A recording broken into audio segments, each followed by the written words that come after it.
Hello and welcome to another captaincy video and podcast from Fantasy Football Scouts. It's a blank game week. No Leicester, no Chelsea, Arsenal, Manchester United options.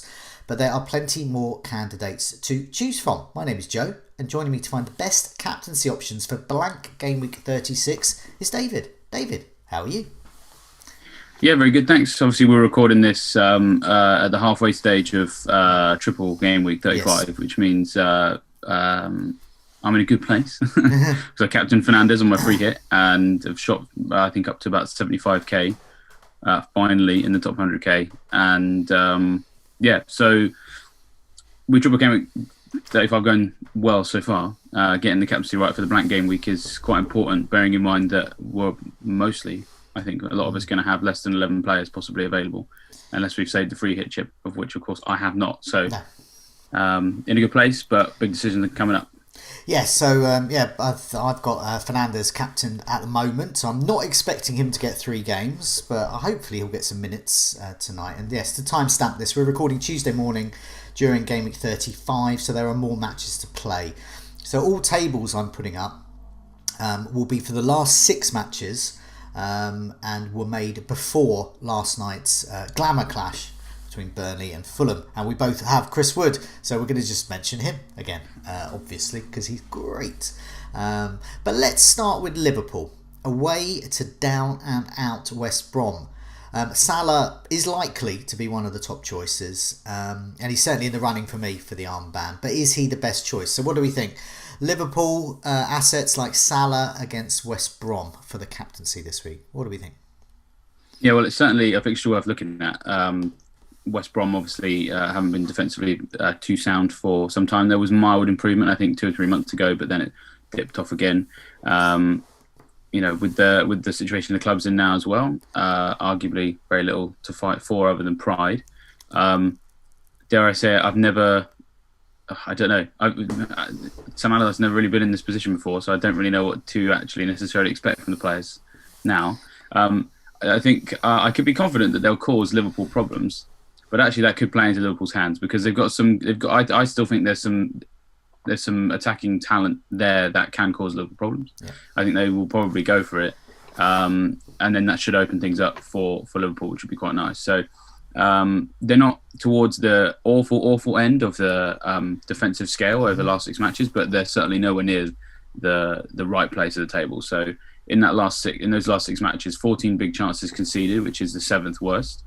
And their XGC is 10.97, which is the 5th worst. So even if there are a couple of teams who, according to the stats, look more likely of conceding, it definitely suggests that a clean sheet is very much not really on the cards here. In terms of where they're conceding their chances from over that period, so they've conceded 31 through the middle, which is their worst. They've conceded more there than on the right or the left. Only Leeds and Sheffield United have conceded more through the middle than West Brom. So arguably, perhaps is of benefit to whoever is going to play through the middle for Liverpool, which, of course, you can never normally tell. Because it could be Firmino, could be Jota, could be Salah. You're not sure how he's going to set up the front 3, or sometimes it's a front 4, although that's very rare, of course. But one particular stat that I do also like the look of, down the right flank, they've conceded 29 chances, so it's close to how many they've conceded through the middle. That 29 down the right flank is the 3rd worst in the league. Only Leeds and Newcastle conceded more down that particular side. And he who usually plays on the left is Sadio Mane, who obviously has, I think looked a little bit better in recent weeks and appears to be sort of ramping a little bit back up to the Mane that we've become used to. So, whereas on the left-hand side for West Brom, just the 21 chances conceded, and actually that's like the 9th worst. Whereas in those other 2 areas, they're the 3rd worst in the league. So could suggest that actually Liverpool's attack might get some joy down the left. So I don't own Mane, but if people are looking for differential options that they think could be quite explosive, then possibly he could be a good shout for this game. That's a good matchup there. The figures we got up on the screen, for the benefit of those listening on the podcast, I've sorted it by expected goal involvement amongst Liverpool assets, and their Salah is just way out there. So even though he's on the side which in West Brom terms is a little stronger for them, His expected goal involvement is getting on for nearly 5 over the last 6 matches, 4.87. And the next best is Diogo Jota at 3.31. And then you've got Mane, 3.22. And then Alexander Arnold I put in as well. Expected goal involvement of 2 over that period. Salah's stats are just great at the moment. Shots inside the box, 20. Jota 19, Mane 16, but shots on target 9. He's had 24 shots in total, created 8 chances, scored 3 goals, had an assist.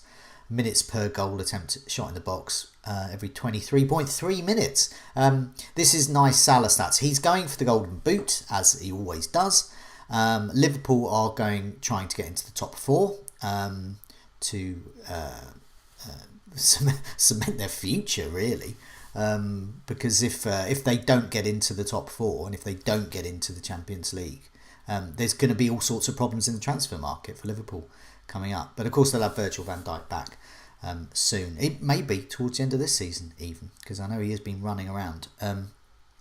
So for me, I think Salah is the sensible pick. I wonder slightly with rotation, but I think that's probably overthinking it. I think they need to win. And they need Salah, and he is their key focal point still. So yeah, I like them. Which is why you were talking. We put up the worst defences there to see where West Brom are. As you said, they're sort of mid-table. Big chances conceded 14. But in terms of expected goals conceded, they're still pretty poor. And that's the interesting stat there. That's what Opta have sort of collated to say, well, they were expected to concede nearly 11 goals, 10.97 I think you said. But the top in terms of big chances conceded, Southampton, Newcastle, Sheffield United and Burnley and Crystal Palace. They're the worst, we're conceding 16. But out of those, expected goals conceded, Newcastle are pretty much on their own there, up with more than 13 expected goals conceded. Southampton pretty poor, their defence has sort of collapsed at the moment. They've expected to concede at least 10. Sheffield United, I mean, down and out. I mean, they've been a championship side for most of this season. Unlike West Brom, where they've shown flourishes of good play, Fulham have been tough to beat at times. But Sheffield United, I think, have been consistently awful for most of this season, except when they beat Brighton. But they have been pretty awful championship level. So I'm starting to think maybe the best thing is just to target strikers for the captaincy that are playing Sheffield United, because they do seem to prosper. So that brings us to the next plan. Calvert-Lewin scored again. He's looking good. He's looking good again. Everton are looking good. They've got all their key personnel back. But Everton against Sheffield United, so they're the latest ones to take on this championship level side. And that's being kind to Sheffield United, to be fair. So Calvert-Lewin for the armband. What do you reckon?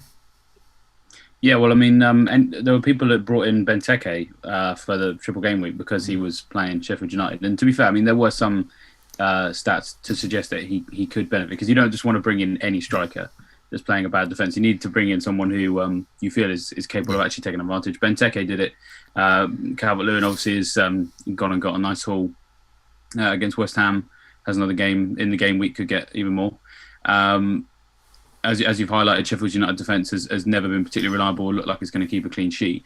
And Calvert-Lewin, at the very least, is getting the chances with which he can deliver. So it's a bit of an interesting one with the way that his stats have gone over the last 6. But he's certainly right in the conversation. So in the last 6, he's joint top of the whole Premier League for big chances with 8, level with the untamable Chris Wood.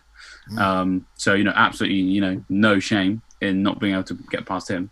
But yeah, so joint top for that. But interestingly enough, his shots on target is actually kind of a little bit below the level of some of the players that are in a similar part of the table in terms of big chances that have come his way. So just isolating the top 6 players who have had lots of big chances over the last 6. Sadio Mane's had 7, Kane 7, Salah 7, Havertz 7, and then Wood and Calvert-Lewin have had 8. Now, of those players, Wood's got 13 shots on target, Havertz has got 11 shots on target, Salah 9, Kane 8, Mane 7, and Calvert-Lewin just 6. But what's really interesting is his shot accuracy is still decent. It's 42%, because he doesn't shoot very often in terms of volume. So his 12 shots in the box compared to some of those other guys, all of the others are on at least 16. So he's very much at the moment operating like, doesn't shoot very often, but when he does, it's probably a big chance, and you'd like to think it's a shot on target as well. So my suspicion is that that's good enough for a goal a game. He doesn't look like one of those guys that's going to. And to be fair, you can largely see that from his point totals this year. Is that it's normally a goal a game. It's quite rare that he gets more than one attacking return. So the last time he had more than one attacking return in a game was game week 23 against Man United. And that was the first time he'd had more than one attacking return in a game since game week 9. Now, obviously, he's playing Sheffield United, so if he's ever going to have another game where he is going to slam in a couple of goals, maybe it's this one, because, of course, we all remember, his hat-trick against West Brom. But I suppose if you're asking me to sort of, compare Calvert-Lewin with Salah, if Salah is seen as the sensible option and probably the popular one as well, could be a bit of a brave call, possibly, to go Calvert-Lewin over Salah, which doesn't mean it's a wrong one. I just partially feel that Salah's possibly a little bit more explosive, of course, being a midfielder as well. And it always looks more likely that he would get more than one attacking return in a game. Whereas Calvert-Lewin is normally like an 8 or 9 point. And I'm not going to say merchant, because that's almost like a derogatory term, but you get what I mean. He's a different kind of player. Yeah, I mean, I'm not a Calvert-Lewin owner at the moment, and I look at him play, and I expect him to score, but I don't expect him to score a lot. And I expect Salah, as a more expensive player and with a much higher expected goal involvement than Calvert-Lewin, to score more points, because he's got the chance creation as well. And of course he's a midfielder, as you pointed out. But yeah, Calvert-Lewin I think I think actually Calvert-Lewin is a more sensible pick. I think you're going to get points from Calvert-Lewin if you captain him. I think you're going to get between 6 and 9 points. Therefore, you're possibly going to be getting an 18-point captaincy, which in a blank game week, and if some of the other players do well, that's great. That's really good. But would it be better to go for some other options? For example, Salah. But there's more options. I mean, this is one of those weeks where it's not a sort of captain so-and-so and then there's the other guys. Almost everyone we're saying is a credible option here. So we've got Salah, got Calvert-Lewin. Now Spurs are a funny one. You never know what to get with them. They've got, young manager, Kane coming back from an injury. I'll put the last 6 matches up here, but we can also look at Kane, I guess the last 2, really. And also against Leeds in game week 35, we recall Spurs lost there. So at the moment, one of the contenders for my captaincy is Son. Over the last 6, he's created 15 chances. He's a midfielder, so he's getting these points here. He's just had the 3 big chances, but 9 shots inside the box, 7 of those on target. He's really lethal there, 14 goal attempts, and he's scored 4 goals. That shows how potent he is, and he's just been a reliable scorer for me, my team. Kane, however, perhaps hasn't from his injury. But as we can see here, the last 6 matches, if you factor in that length of time, 7 big chances is great. 16 shots inside the box, over 27 goal attempts. So he's getting the volume there, and he's scored 5 goals. Looking at Leeds in game week 35, so this was Spurs against Leeds. This made me think more about Son. He was the only one out of Son, Kane, Ali, and Lamela, who were the main attacking threat during that game, to have a big chance. He also created 2 chances, 2 shots inside the box, 3 goal attempts. This is just against Leeds, by the way, reading this off. Kane, however, could be getting back to it. This could be, I'm starting to see emerging signs. Now, Kane, in another day, would have come away with a very strong double-digit haul, and we'd all be talking about Kane this week against Wolves at home. He had a very, very controversial disallowed goal. I think it was his toenail this time. And he hit the bar. And was there another disallowed goal? I think it was like an imperfect hat-trick of misses. But really close. And when Kane starts to get a bit closer, he's just, he's a toenail away from a big haul. So I just wonder, Kane is in my thoughts, definitely. And I don't think he's going to be as popular as perhaps he would have been. But yeah, what do you think? Spurs against Wolves this week for the captaincy. Yeah, well, I mean, you've already sort of highlighted the element of you never quite know what you're going to get with Spurs. I feel like there is also an element of you never know quite what you're going to get with Wolves either. They're a team that has sometimes looked solid, sometimes not, sometimes been rolled over, which normally I guess would put me not off, but just make me a little bit concerned. But people want to look at what Wolves have done defensively last six, as we like to have a look. They have been performing better in terms of what they're allowing than they were before. So I think 4 or 5 weeks ago, their previous 6 matches had them in like the bottom 6 for XGC and big chances conceded, etc. At the moment, their XGC is the last 6 is 6.08, actually the 5th best. But I think that I'm not too worried about that, because if you look at their last 6 matches, Brighton, West Brom, Burnley, Sheffield United, Fulham, and West Ham. So actually, the average kind of like sort of attacking ability of those 6 is not, necessarily. Well, I mean, quite literally, is bottom half of the table. Yeah. I mean, and with Brighton, especially with Lewis Dunk going off, their game plan had gone, and their goal threat had gone.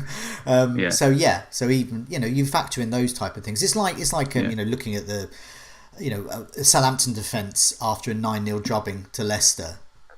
That sort of skews the stats slightly. Yeah, absolutely. So their fixtures have I think, skewed a little bit, but there's still enough chinks in the armour that we can spot now that I think possibly backs up the backing for Son. So even though they've had relatively decent defensive figures over the last 6, they have still conceded 9 goals. The XGC delta is plus 2.92, which is the second highest in the division. So it means they're either the second most unfortunate or the second most lackadaisical, like kind of lazy with the chance that they're going. So conceded 9 goals when they should have conceded 6. Yeah. And I got to be honest, the way whenever I watch Wolves play, they always just look, even though they have a bit of possession, they always look like they're an error here, a missed man marking there from giving up a few more chances, which largely comes from those sorts of situations.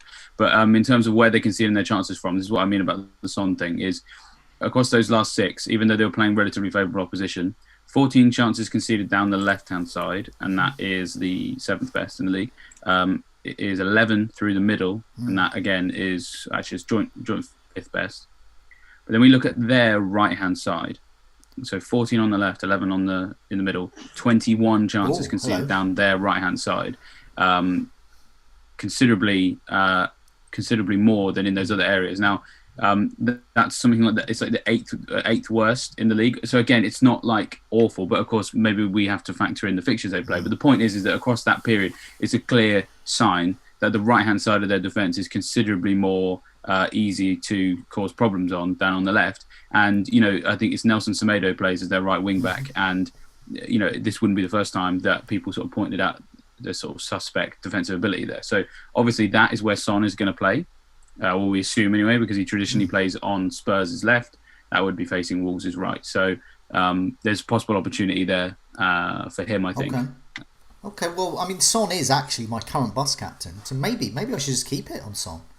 I mean, that was my instinct. My fantasy manager's intuition said Son this week. Okay, let's move on. There's loads more options. Hey, Man City, remember them? They're rather good. They're about to win the league. But they play Newcastle. I mean, Mount, so why aren't we looking at these guys? They play Newcastle, and their assets could be great picks for the armbands. But who plays? KDB might not be fit. De Bruyne might not be fit. Aguero's days of firing 4 past Newcastle have gone. Newcastle are a different side now in recent games. And Aguero is turned into Lookman in terms of trying to score a penalty. Where I'm going to say it. I think I could have saved that. And I'm not a big lad at all. But anyway, Man City. I think if you want a free hit, you've got to pile in on Man City. They're so low owned at the moment. But they play Newcastle. I kind of like Newcastle at the moment. What do you think? Man City assets against Newcastle for the armband? Yeah, I'm really enjoying watching Newcastle at the moment. And I know it's been a hard year for Newcastle fans. And and to be honest, I don't want to get like slaughtered for saying this. It's been a hard year for Steve Bruce as well, and it is kind of nice. I was a little bit worried for him when he was like, "Don't worry." When St. Maximan and Wilson and because I think Almore had a injury things as well. When they're all fit and all starting, then we're probably going to do better. And I kind of was from the flashes I'd seen of those players this season, I was like, "Yeah, I believe that." And so it's quite nice to see that is actually bearing fruit, and they are actually getting results from those players, which is great. So I mean, kind of, I guess FPL aside, I wouldn't be too shocked if Newcastle get a result here. I'm not going to go out and say, they're going to win this game 3-0, but they'll give it a real go, and I think they will cause Man City some problems. Now, if they are doing that, then they are going to leave themselves open, I think. While Newcastle have looked really good offensively since those great players came back, they haven't really backed that up with too many strong defensive performances, and that's borne out in the stats as well. So in the last 6 matches, they've conceded 16 big chances, which is the second worst. They've conceded 36 shots on target, which is the third worst. The 74 shots they've conceded in the box is the most in the Premier League in that time, and their expected goals conceded is also the worst in the Premier League in that time. And obviously they're about to go and face potentially devastating attack. Although, as you say, without De Bruyne possibly, although I don't know, we'll have to wait and see on that. I think we will get an update, I think, from Guardiola at some point. The specification on that was that he was not fully fit, which suggests to me a match fitness thing rather than any kind of knock. That's what it's traditionally been in the past in terms of what the press releases say. Aguero, I don't think I'm going to go near. It wasn't just the bad penalty. Because that's bad decision making, which any player is capable of doing on any day. What I was most put off by was his first touch from Jesus's pass across the box for Sterling's goal, because I just thought, hit it first time, goal. Or if you're going to take a touch, like use your left and then sort of like caress it into the net. But in using his right foot, he took it like away, like it was like an open goal, and he like moved away from the open goal, and then Sterling obviously scored. And I thought, and the crazy thing was, he had the audacity to be annoyed at Sterling for slotting it in, but it was like, yeah, but dude, your first touch nearly took it out of the realms of a goal scoring opportunity. So, and it was an open goal. Yeah. So there does seem something a little bit, I don't know, not quite right with him at the moment. Really, whether or not you captain someone in this game, I think, the free hit chip surely plays a part, because we just don't know. I don't want to go in on any of these players for the last 3 matches personally, because I just don't know who's going to start. Mahrez and Foden are obviously, they look good and in good form. If you're looking for people who seem to actually be able to convert on their numbers, because obviously we've got Sterling up here on their XGI. And his goal in the most recent game was his first one for ages. So there's a lot of players in this team that are a little bit unreliable from a fantasy perspective. And of course, Gundogan's kind of really dropped off the radar as well. So, I guess it's the same old story. Like, we feel like Man City will win this game, but who will get the goals? Who knows? I think for most people with Man City assets, they probably don't own them at the moment. They'll be looking to bring them in, whether it's on a free hit, whether they've got that still left, or just as a simple transfer, because there's a number of players that we mentioned teams not playing this week. But with the stats we got up on the screen, last 6 matches, they tell the story of Man City assets in FPL. They're all doing a little bit, which is so maybe okay to own. They might play, they might not. They might get you something, they might not. And for the captaincy, when we've talked about Salah, we talked about Spurs assets, Calvert-Lewin against Sheffield United. I don't think Man City assets compare. They are an upside chasing risk to get, but I think with Aguero it might be sort of wishful thinking that we're going to get 4 goals against Newcastle again. It's a different Newcastle, it's a different Aguero. But in terms of expected goal involvement, De Bruyne is on 3, so this is much less than the likes of Salah. Aguero on just under 3, Sterling on almost 3, Mahrez as well, Jesus. They're all over 2. Bernardo Silva, Torres, all of these expected goal involvement between 2 and 3 or so. That just shows who is going to. Torres could be the best captain. He could get a brace, and he could get 15 points or something like that. But how are you going to predict he's going to start? How are you going to predict it's going to be him that does that? Chances are they're going to share the points. For me, it's a bit of a risk, but if it's that stage of the season, I think a Man City asset is the Maverick pick this week. So if you're a Maverick, go for it. There's more though. There's more choices. So here are the fixtures. We've got Newcastle against City, Burnley against Leeds, Southampton, Fulham, Brighton against West Ham, Palace against Villa, Spurs against Wolves, we've already mentioned, West Brom and Liverpool, and Everton and Sheffield United, we've already mentioned there. But there are other options, I think, here. So I've got up here last 6 matches for all players. And this shows in terms of expected goal involvement. These are all players that are playing this week. So I think I have hopefully discounted those with a blank fixture. Kane is top, which is what I was going back to saying. Have we started to see the emergence of Kane coming back to being Harry Kane? Expected goal involvement of getting nearly 6, so 5.45. Then there's Salah, underlying his strength. Then there's Chris Wood, and go back to those fixtures again. Chris Wood is against Leeds. Leeds are a great side, but they can concede. So I think a bit like with Calvert-Lewin, I expect Chris Wood to score, but I don't know how many he'll get. So for the armbands, I'm not sure. Pereira against Liverpool, I think, is the real Mavericks choice. That is the proper Maverick. Anyway, if I start seeing Twitter things on that, I'm sharing them. If I start seeing none of this kind of, oh look, Fernandes scored for me, or Salah scored for me, Pereira scored and is your captain against Liverpool, bingo. I am retweeting that, and that's going everywhere. Antonio against Dunkless Brighton. So going back to the fixtures again, I think Antonio's the player I'm going to bring in. I think he's got good fixtures for the rest of the run-in, but against Brighton, against Dunkless Brighton, so it's different. It's a different type of seagull there. But other options. So what do you think? Looking at those ones, I mean, I've mentioned Antonio, Wood there, but are there other options or any of those that appeal? I'll just lend my back into Chris Wood, obviously. Yeah. Big fan. Obviously, we talked about his XG, but his raw numbers are great too. So last 6, 18 shots in the box is the 3rd best in the league. 8 big chances is the joint best in the league, and 13 shots on target is the very best in the league. So arguably, he's posting stats that suggest he can get big hauls every week. I suppose, obviously, tempered perhaps a little bit in this scenario just by the fact that Leeds defensively have been a little bit better. I've seen some people talking about Bamford, but I would cautiously describe him in terms of his form as not really in the same boat as Chris Wood. Well, we've got the list of expected goal involvement.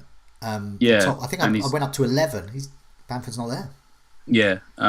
Well, the thing is, the fixture's good because Burnley defensively have been a little bit more obliging. So 10, they should have conceded 10 goals in the last 6 matches. They have conceded 10. In terms of their big chances conceded, they conceded 13. They're kind of lower to their lower mid-table. They're not going to keep a clean sheet, I wouldn't say. So maybe Bamford gets something. But as you said, he's not in the top 11 for the expected goal involvement over the last 6 matches. But I was just having a look at again some of his raw numbers. And they're really not strong at all in terms of his conversion. So 9 shots in the box over the last 6, 5 big chances. 5 big chances actually is not too bad, but he's had 4 shots on target, and 53 players in the Premier League have had more shots on target than him over their last 6. Okay. And I'd never like going too near a striker who hasn't been like sort of consistently hitting the target with their shots, because it means that effectively something has to give. So they have to improve some area of their game in the next one for them to reward my captaincy decision.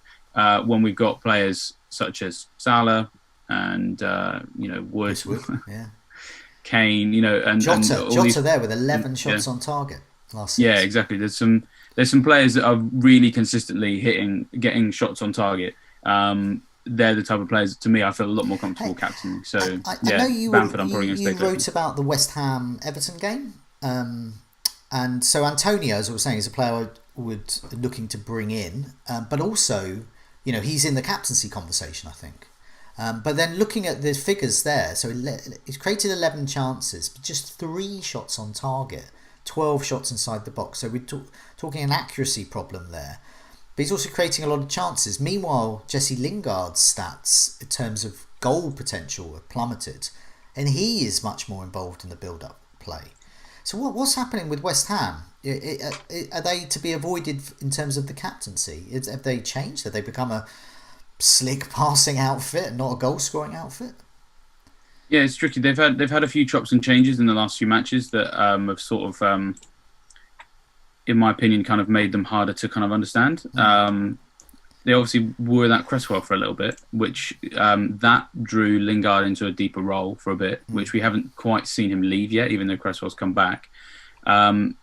Lingard was doing really well when, because they didn't have Antonio, they were playing Fornals as a number 10, and they were using Lingard and Bowen as a strike pairing that was more based on sort of pace and guile rather than strength and holding the ball up and laying it off to other people, which is, of course, Antonio's game.